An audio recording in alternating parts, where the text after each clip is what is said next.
Hello and welcome to the Gay and Straight podcast. I'm Jonathan, I'm Paul. and together we are discussing life events, life issues from a gay perspective and a straight perspective. I don't think we need to introduce who's who. I'm Jonathan, so Kel Surprise.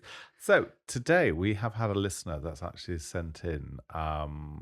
Uh, what do you think are your opinions on a biological family and a logical family? Biological family, logical family. What's so like? Do I prefer my biological family over friends or Yes. yeah? The logical family. There's an American gay writer called Armistead Maupin. He wrote a series of books called Tales of the City. He's a well-renowned writer. It's very gossipy books, but set in San Francisco. This book start in the 1970s, San Francisco, and take you up to current day um, with regards to the free and easy friendships and relationships, shagging around, that sort of thing. But also kind of a salacious plot point. But one of the key components of one of the key characters there was a landlady called Anna Madrigal.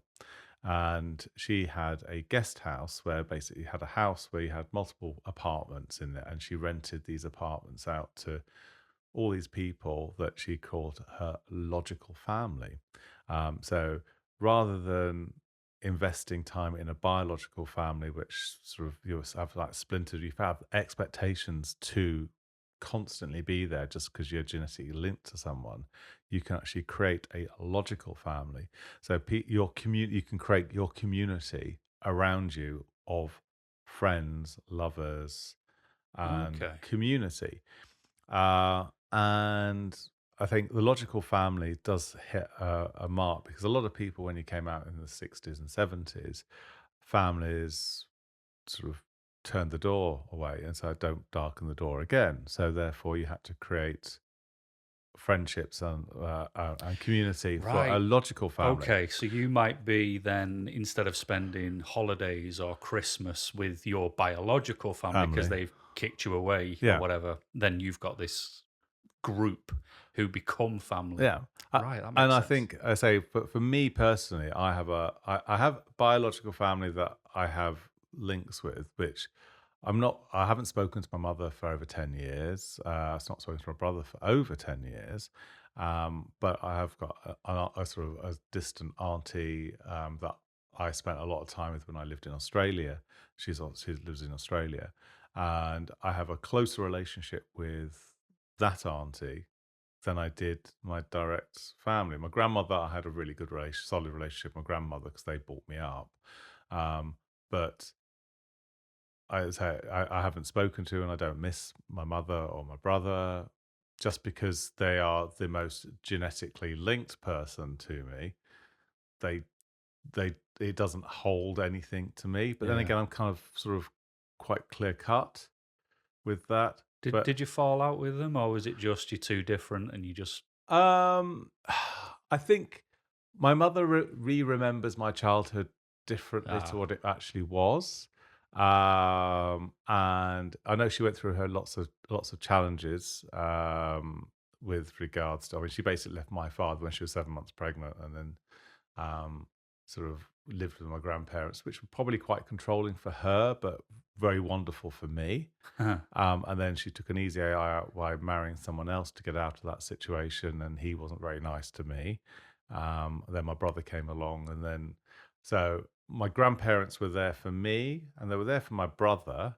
But my mother, I think she confuses the childhood that my brother had with the childhood that I had. right. So she doesn't look at that sort of situation, and so yeah, so it is a bit of a challenge, and it got to a point where I think we were basically brought up a bit like brother and sister, my mother and myself. And there's 10.5 years difference between my brother and myself. We had a bit of a falling out. He was basically the biggest gay in town. And there was a like dating site called Gaydar. And so I was on it and he was on it. And I saw his profile and he was just like, my favorite TV show, Shameless, because it reminds me of home. And I'm thinking, David, we were brought up in the leafy suburbs of Cheshire, not a council estates. That I was raised on, because it was filmed in Wythenshawe. So he went to medical school. He partied really hard. He shagged around. He slipped in the shower one after a sort of a session in New Year's Eve, and hurt his back. And then he dropped out of med school. He was working a job, and he literally fell in the shower, just slipped, as you would sort of like do, and basically it transpired that when he fell the first time, even though he'd been to chiropractors and everything, there was 2 fractures in his back, Mm. and he broke his back in 2 places. So he was in hospital for a year getting his back reconstructed, because they didn't think he was going to walk. But after then, so apparently he had difficulty getting a boyfriend. So now he's got a girlfriend that he's married and now got a child with. And now it's sort of like blinkered approach with David's free and easy past. Right. Does he acknowledge his past, or is I it? don't know. I don't Dunno. think it was, because I wasn't invited to the wedding. Ah. Right. And So maybe. that's pretty much where I sort of like, I'm distancing myself here, because I thought, because he's got married to an Irish Catholic, Ah. and he got married in Ireland. So I just imagine there'd probably be a few questions asked, and I'm not going to lie. No, no. And I don't think his wife knows, or I don't think she knew. I don't know. I've never actually met her. Oh, okay. So yeah. So that's like the dramas. And I was just thinking, if this was a friendship, you'd just drop it. Yeah. And I thought, well, actually, why bother? Yeah. I get it. I mean, my sort of family, like there's my mum, and then it's sort of only my mum's side, and everyone is nice. They're all good people, but they're just not my flavour. Yeah. But they are all each other's flavour. They all seem to have the same. Mm. They have the ability to, like you get that saying, like when you're the outcast. Yeah. I feel like the outcast of the family because I didn't follow the path of life. Going to college, going to uni, meet someone, get a place together, get engaged, get married within a couple of years, have a couple of kids within a couple of years, Yeah. and that's what all your friends do too. And they all live within about 5 square miles of each other. All the kids go to the same schools. They have joint christenings and all that messing about. That's And there's like I mean, I do remember my childhood, because I say the families were always around the house. My grandmother was always good for cooking Sunday lunches and things like that. So we always had we went and visited people. We'd like sit in someone's living room, have some stale cake, and then talk about things that are in a sofa around a sofa. And that was just like, yeah, and I just thought, what is the point of this? And they were talked about people that I'd never met. yeah. And they were all, oh, right, this person's doing that, and that person's doing this, and da, da, da, da. And I'm thinking, even as a child growing up, when it would get dragged along and you get sat there, and you had to smile nicely. Oh, how's it going at school? Like 3 questions. How's it going at school? Yeah.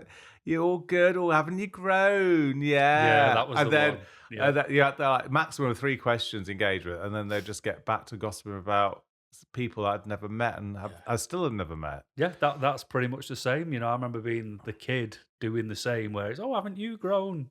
And that'd be about it. And then they would talk about like their cousins that they grew up with, but they've never ever seen since. And they just seem to meet up and talk about years gone by. Yeah, And that's the whole point of meeting up, is to talk about what they did when they were kids.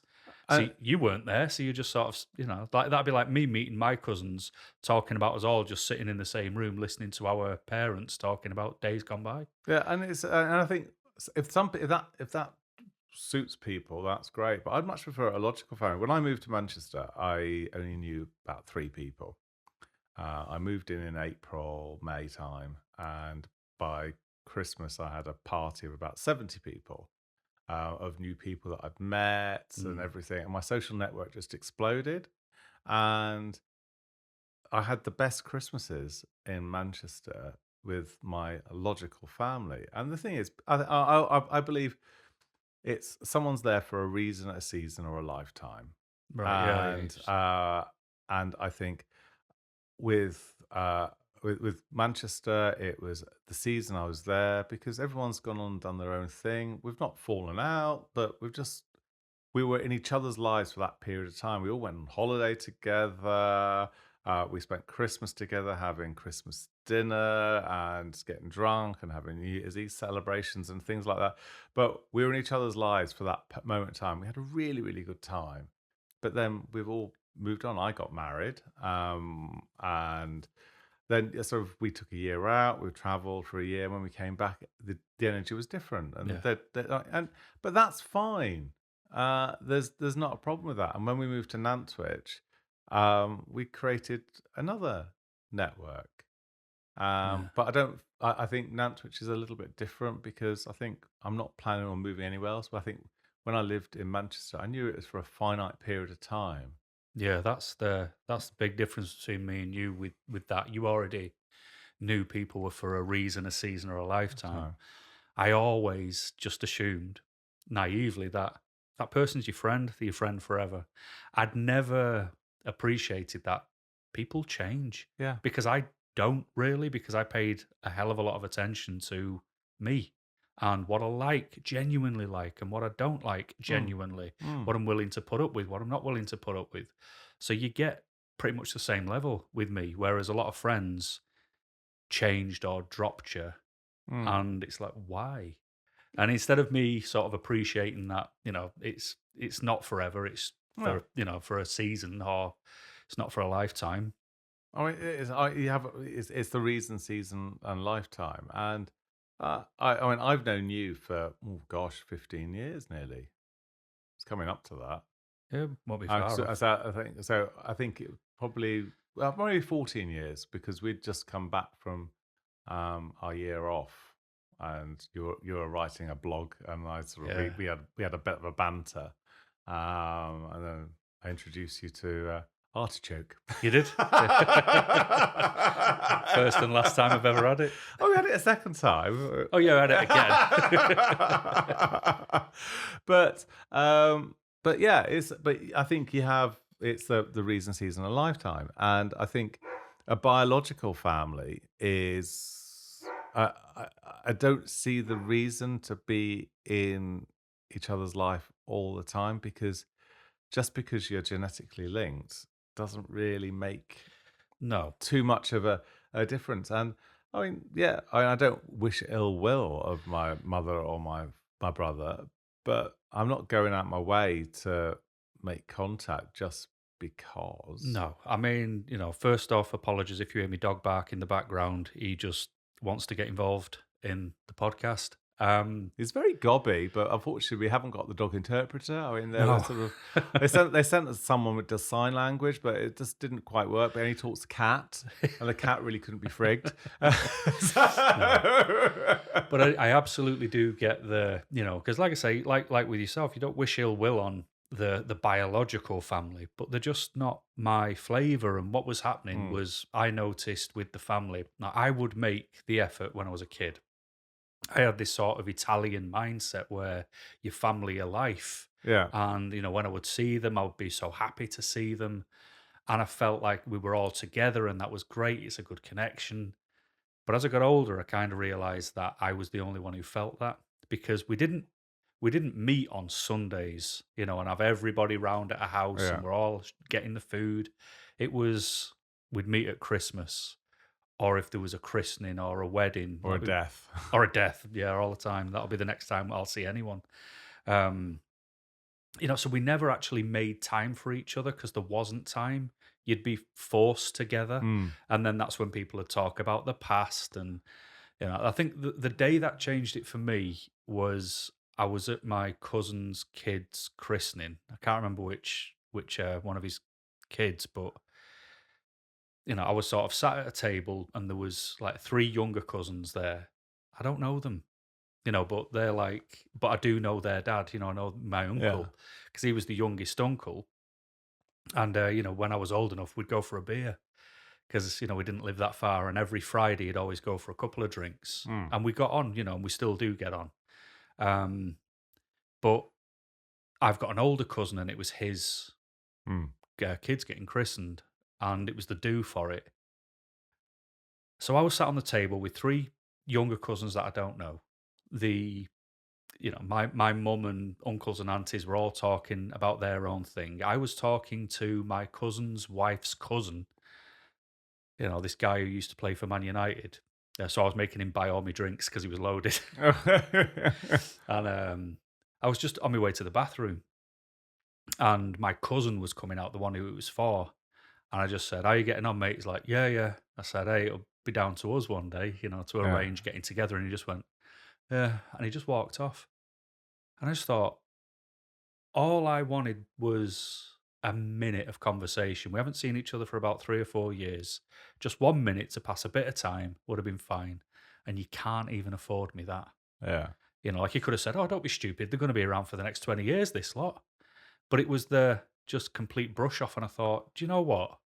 I think I've kind of done it now. Yeah. I've They're not their priority. Yeah, You're it's like just I've the. tried. I've been to every single Christmas function. I've been to every event. I've always been available for You've anyone. added the numbers to make Yeah. the numbers make the family feel good because there's a member there, but they're not interested in you. They're not interested in asking anything about you. No. They're more interested in about telling you about them and somebody else. Yeah. So what ultimately happened was, I sort of sat down and thought, I'm going to get this guy to buy me even more beer now. And then, like when I came home, I just thought, why do I go? Because like Mm. you said before, it's family, and you sort of have this biological connection, but you don't. Yeah, You just assume you do. yeah. And from that day, it's been well over 10 years. And I've never seen, the only one I've seen since is the uncle who I get on with, because randomly I was at my mum's, I had the dog with me, took the dog for a walk and seen my uncle walking his dog. But I said to him, I was like, "You all right, Gaz?" And he didn't have a clue who I was, so I had to take my cap off. And he went, Uh-huh. "Jesus, Paul, how you doing, mate? I've not seen you for years." Yeah. We just had a bit of a catch up. And then as I was walking off, he goes, "Hey," I turned back and he goes, "Don't be a stranger." And I went, Oh, "I'm not a stranger, mate." I said, "If you're ever in my area, my front door's always open to you." I said, "I yeah. just can't be bothered each and every time, especially like at Christmas when I get barely any time off as it is. I'm not going to spend over an hour driving north Mm. to then not have a beer, to then wait, probably give someone a lift home, Yeah. It's just to then it's drive back." It's like, well, for what? yeah. My This what door's open. I've got one of my cousins goes to a local college or uni. It's like I don't know him, but if he sort of, if my uncle dropped us a message going, he's stuck in town, is there any way you can help him out? I'd be there, because someone I respect asked, and yeah. that's the key. It's respect. Oh, It is for me. It's about but respect. yeah. I mean, that's how you're. I'm quite insular. I have my time, and I like being social, but I like being social on my time. Yeah, yeah. When I'm ready for it, and I'm one of these people that will help. I say if anyone's in my social network, if they phone up and they need help, I'll help them. And I very rarely ask for anything in return. And it's just like, but the only time, say, I'll drop someone if I've helped consistently because I've worked in property and I've helped a lot of people Mm. with smoothing out problems and getting problems sorted with regards to house purchases, rentals, and renovations and stuff like that. But if I've asked for a favor back, which is very, very rare, and that's been left, then I know that the relationship was Yeah, a transaction. But I do like being sociable and I like having a group of people, but I'm quite self-reliant. yeah. I would say we're just coming away. We've had a pub, and it was an itch I wanted to scratch. I hate it passionately because I thought it would be. It's nothing like the EastEnders or No. Rover's Return. It's a lot of mopping. It's more mopping than I thought, and dealing with drunk people, which I don't mind. I'm sort of getting a bit tipsy, but it's just like no, it's not for me. But there's a customer that comes in and he's just split up with his lady friend of I mean, he's like just under 60, nice guy from Scotland, and his girlfriend or ex is very family orientated. She's got like multiple daughters. One lives at home, and the boyfriend lives with her, and mother's local. And it seems like the whole family network live within 5 miles of each other. She wants him to move to there, but he doesn't want to move there because every time he goes there, there's always a christening, funeral, Uh, this, that, and the other. And he says, "I'm always," and the whole family is very female. So it basically he's ending up trailing around after her, holding a handbag, and anything he wants to do, or that he would try to arrange like romantic breaks and things like that. So suddenly she'll burst into tears. Oh, I've got, oh, I'm missing this. So it gets caught by. So whatever he's arranged, like he had like a mini break booked, and then she wanted to cancel it halfway through to go to some sort of event. And it's just no. like, and he said like, I'm just second fiddle all the time, and I want a relationship with someone. And he's looking to retire. He's looking to buy a place overseas so he can spend 6 months of the year overseas and so on. So look, I can't see myself doing it with her because she's not going to leave the family for that period of time. So we'll get there, and then she'll want to come straight back. But no, forget that. And I get that, but I think having a logical family and having your own community around you, for me, Yes. that works. Yeah. I think if you've got that relationship with your biological family, then great. But with a logical family, you can choose. Yeah, and I'm with you on. I wish them all well. I've got no ill will towards any of them, but just because we're related, it doesn't mean I'm obligated. No, So at least with friendships, I've got a friend Craig. I've known him since school. He is a brother yeah, because we fell out as many times as we've been friends growing up. We've fought, but we've always come back to each other yeah, because we love each other because yeah, we've got such a history and we've done so many things together. And I know he'll be there for me at the drop of a hat. And recently he was. yeah. So but when people throw those words and go, "If you ever need me, mate, you know where I am." Well, yeah, sometimes it's just like a word salad, Yeah. isn't it? Whereas I got in touch with him and said, if I could do with you coming down and have a few beers and what have you, and he did, and perfect. In fact, it was the guy I came in Oh, your right, the one pub with the with, little mohawk. yeah, with the mohawk, yeah, because he's a lead singer of a rock band. Um, Bring Guns on YouTube. That's Right, a okay. little plug, but he's real. You Yeah, know, so the people you end up with in your life when it's logical family, yeah, they're all for a real reason. yeah. Whereas no one forces you to be Uh, together. Nothing holds you. it feels natural, Yeah. where some people say, "Oh, having family, that's natural." But my mother always wanted to have something like the Waltons, and I'm thinking, no. So our life is definitely not like the Waltons. And I always remember, like the deciding point for me, I think I was about 23, 24, and we say mum was doing Christmas at the house, at her house, and my grandmother lived around the corner. So we lived in Cheshire. We moved up from London, and then my grandmother moved up when my grandfather passed, and so I had an apartment around the corner. So I used to pick up my grandma, go around to my mother's, and mother would say, "Oh, I'm just so busy with Christmas," and it's just like no one appreciates this. And I'm thinking, right, yeah, grandma's bought it's Marks and Spencers, like the tin. It's like Yeah, yeah. literally all you've done is stick it in the oven and Preheated your oven. and you've set a posh table in the conservatory. Um, and it was just like, this is crap. Yeah. This is monumentally crap, and I just felt obligated to it, and I just said, I'm not doing this anymore. Nah. And Well, if I have to make a decision, sorry, relatives, but I'm sticking with my logical yeah, family and it's just like, for preference. and so I don't even send Christmas cards now. Christmas No. cards or birthday So are cards. you more of a logical family? Very much so. Yeah. Yeah. Good man. Oh my god. So this is the second one where we both agreed. This is going to be turned to really, really dull. We need to get something which we get conflicted. So come on, dear listeners, send us something which we can get really upset about. Yep. So this is Jonathan signing off. If you need to get in contact with us, we're on all social media platforms at Gay and Straight Podcast, and it's just like drop us a line. All details are in the show notes. So that's me, Jonathan, signing off. And Paul signing off. Bye bye.